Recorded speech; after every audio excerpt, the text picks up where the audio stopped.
दोस्तों, इस बात में कोई शक नहीं है कि खानाए काबा मुसलमानों की सबसे मुकद्दस और पाक जगह है। लेकिन क्या ये पाक जगह यानी खानाए काबा हमेशा से ही ऐसा था? तो इसका जवाब है नहीं। जी हाँ दोस्तों, खानाए काबा हमेशा से ऐसा नहीं था। अब सवाल ये है कि अगर वो हमेशा से ऐसा नहीं था तो उसके पहले उस जगह पे था क्या? दोस्तों, आज इस वीडियो में हम इसी सवाल पर गुफ्तगू करेंगे और ये भी जानेंगे कि खानाए काबा की तामीर कैसे और कितनी बार हुई। दोस्तों, खानाए काबा की सबसे पहली तामीर हजरत आदम अलैहिस्सलाम की तख्लीक से 2000 साल पहले हुई और खाने काबा की सबसे पहली तामीर फरिश्तों ने की थी।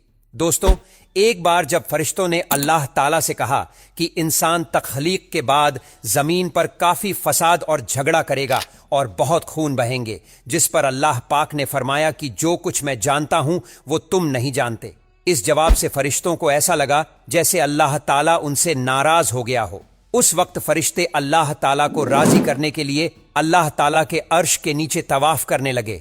उनके इस काम से अल्लाह ताला ने उन पर रहमत फरमाई और अपने अर्श के नीचे एक खूबसूरत घर तामीर किया जो जबुर्जत के 4 सतूनों पर कायम था। ये घर फरिश्तों के दरमियान बैतुल मामूर के नाम से मुतारिफ हुआ। बताया जाता है कि बैतुल मामूर फरिश्तों का काबा है और ये 7वें आसमान में अर्श के सामने काबा शरीफ के बिल्कुल ऊपर है। फरिश्तों ने द्वारा बैतुल मामूर की ऐसी ही हुर्मत है जैसे जमीन पर काबा की। ये आसमान वालों का किबला है और हर रोज 70,000 फरिश्ते इसका तवाफ करते हैं और नमाज के कुएं हाजिरी देते हैं। जो फरिश्ता एक बार बैतुल मामूर में तवाफ कर लेता है उसके बाद दोबारा उसको कभी मौका नहीं मिलता। बुखारी और मुस्लिम शरीफ की हदीस है कि हुजूर पाक सल्लल्लाहु ताला अलैहि वसल्लम को भी बैतुल मामूर दिखाया गया। दोस्तों, खानाए काबा की दूसरी तामीर उस वक्त हुई जब अल्लाह ताला ने हजरत आदम अलैहिस्सलाम को बनाने के बाद जमीन पर उतारा। इस तरह जब हजरत आदम अलैहिस्सलाम जन्नत से जमीन पर तशरीफ लाए तो आदम अलैहिस्सलाम ने अल्लाह ताला की बारगाह में अर्ज किया, या रब्बुल आलमीन, मैं यहाँ न तो मलाइका की तस्बीह और तकबीर सुन सकता हूँ और ना ही कोई इबादत गाह देखता हूँ जैसा कि आसमान में बेतुल मामूर को देखा करता था। हजरत आदम की ये फरियाद सुनकर अल्लाह ताला ने हजरत आदम अलैहिस्सलाम दे फरमाया कि जाओ, जहां पर हम निशान बताए वहां काबा बनाकर उसके इर्द गिर्द तवाफ भी कर लो और उसकी तरफ मुंह करके नमाज भी अदा करो। इस काम की नुमाइंदगी करने के लिए अल्लाह ताला ने आदम अलैहिस्सलाम के साथ जिब्राइल अलैहिस्सलाम को भी भेजा। जिब्राइल अलैहिस्सलाम आदम अलैहिस्सलाम को उस मुकाम तक लाए जहां से जमीन बनी थी, यानी जहां से सबसे पहले जमीन की झाग पैदा हुई थी और फिर वही झाग फैलकर पूरी जमीन बनी। उस मुकाम पर जिब्राइल अलैहिस्सलाम ने अपने पैर को जमीन पर मारा तो 7 जमीनों तक खानाए काबा की बुनियाद डाल दी। इन बुनियादों को फरिश्तों ने 5 पहाड़ों के पत्थरों की मदद से भरा और उन बुनियादों पर चारों तरफ दीवारें खड़ी कर दी। जब खानाए काबा की तामीर का काम मुकम्मल हो गया तो फिर अल्लाह ताला ने आदम अलैहिस्सलाम को तवाफ करने का हुक्म दिया।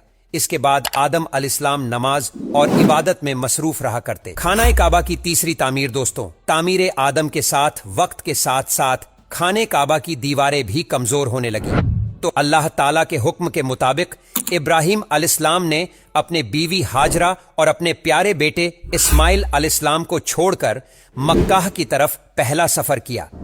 इसके बाद दूसरी दफा जब हजरत इस्माइल अलैहिस्सलाम अपने खानदान से मिलने के लिए फिलिस्तीन से मक्का आए तो तब हजरत इस्माइल अलैहिस्सलाम की कुर्बानी का वाकया पेश आया। और तीसरी बार जब हजरत इब्राहिम अलैहिस्सलाम मक्का में तशरीफ लाए तो हजरत इस्माइल अलैहिस्सलाम की शादी हुई और उस वक्त हजरत हाजरा रजी अल्लाहु ताला अन्हा का इंतकाल हो चुका था। चौथी दफा जब इब्राहिम अलैहिस्सलाम मक्का में तशरीफ लाए तो आपकी मुलाकात आपके बेटे हजरत इस्माइल अलैहिस्सलाम से न हुई।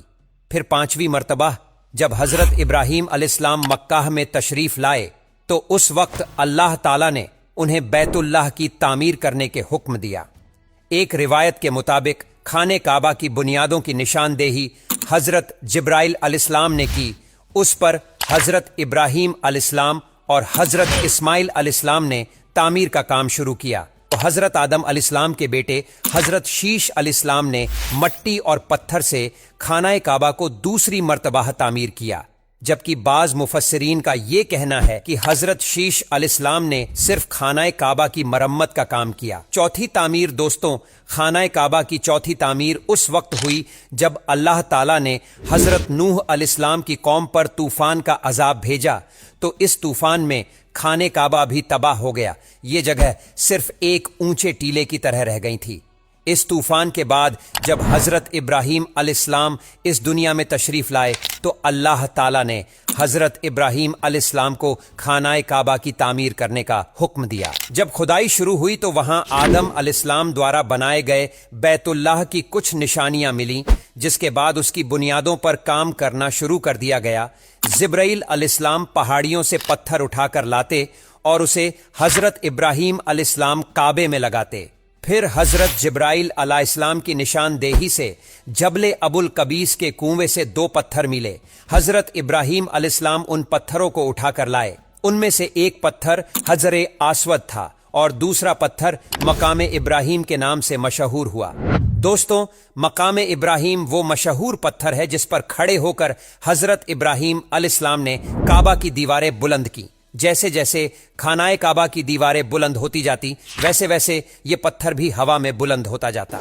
دوستوں، نبی کریم غفور الرحیم صلی اللہ تعالی علیہ وسلم نے ارشاد فرمایا کہ حجر اسود جب جنت سے اتارا گیا تو دودھ سے بھی زیادہ سفید تھا، پھر انسانوں کے گناہوں نے اسے کالا کر دیا۔ خانہ کعبہ کو 5ویں بار قوم عمالقہ اور 6ویں بار قبیلہ جرہم نے تعمیر کیا۔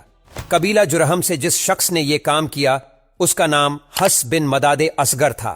دوستوں، اس کے بعد خانہ کعبہ کی تعمیر کی ضرورت تب پڑی جب قبیلہ قریش کے سرداری کے دور میں ایک زبردست سیلاب آیا، جس سے خانہ کعبہ کی دیواریں بے حد کمزور ہو گئیں اور ان پہ دراریں بھی آ گئیں، جس کے بعد قبیلہ قریش نے کعبہ کو پھر سے تعمیر کروایا، لیکن اس وقت سرمایہ کم ہونے کی وجہ سے قریش کی تعمیر میں حتم کعبہ کو شامل نہیں کیا گیا تھا۔ خانہ کعبہ کی نامی تعمیر اس وقت ہوئی جب یزیدی فوج کی وجہ سے خانہ کعبہ کی دیواریں کمزور ہو گئی، تو حضرت عبداللہ بن زبیر نے اس کو بھی شامل کر کے بنیاد ابراہیمی پر خانہ کعبہ کو نئے سرے سے تعمیر فرمایا۔ دوستوں، خانہ کعبہ کی 10ویں تعمیر عبد الملک بن مروان کے نائب حجاج بن یوسف، جو کہ ایک ظالم حکمران تھا، اس نے 74 ہجری میں پھر سے خانہ کعبہ کو قریش والی تعمیر کے مطابق بنوایا۔ پھر 1040 ہجری میں سلطنت عثمانیہ کے سلطان مراد بن احمد خان نے حجر اسود والی جگہ کے علاوہ ساری عمارت کی تعمیر پھر سے کی۔ اس تعمیر کا کام 6 ماہ میں مکمل ہوا۔ اس نے کعبہ کے اندر سنگ مرمر کا پتھر لگوایا اور نہایت ہی خوبصورت چھت بنوائی اور ایک خوشبورات کالے رنگ کا پردہ خانہ کعبہ پر ڈالا گیا، جس پر کلمہ طیب لکھا ہوا تھا اور سنہری لفظوں میں اس پر سلطان کا نام بھی لکھا ہوا تھا۔